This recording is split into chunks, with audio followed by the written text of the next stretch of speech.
The real test of Thomas's transformation came when he decided to return to the community that had once embraced him. The people of Dunmore had watched his downward spiral, and many were unsure how to react to the new, quieter version of Thomas. Would they still accept him? Would they see the man he had become? Or would they only remember the brash, loud showman? The opportunity came when the town organized a small gathering at the tavern, a casual meeting to discuss the future of Dunmore. Thomas was invited, but he wasn't sure what to expect. He had no plans to make a speech or take center stage. He simply wanted to be a part of the town again, to reconnect with the people who had given him a second chance. When he entered the tavern that evening, the familiar faces turned toward him. There was a moment of silence as everyone took in his presence, but this time it wasn't an awkward silence. It was one of anticipation.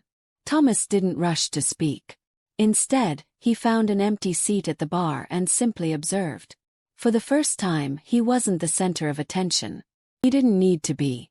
As the meeting continued, people began to speak up, about their hopes for the town, about the challenges they faced, about the way Dunmore had become a community again, even without the theater or grand performances. And slowly, the conversation shifted. It became about more than just rebuilding a town.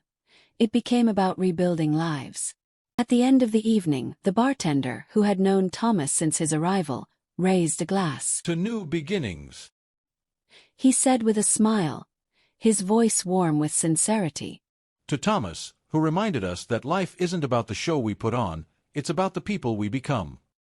The room erupted in quiet applause.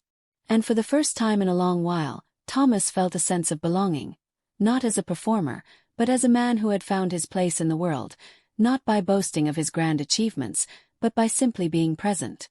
In the months that followed, Thomas continued to rebuild, not just his life, but the town's connection to the theater, now transformed into a community center. He no longer sought the spotlight, but he became an integral part of the town's fabric. The boisterous man who had once filled the space with noise and drama had finally found peace, not in the grand gestures, but in the quiet, steady work of everyday life. The rebirth of Thomas O'Brien wasn't marked by a dramatic performance. It was marked by the small, sometimes painful steps of self-acceptance and healing, supported by the community that had never truly given up on him.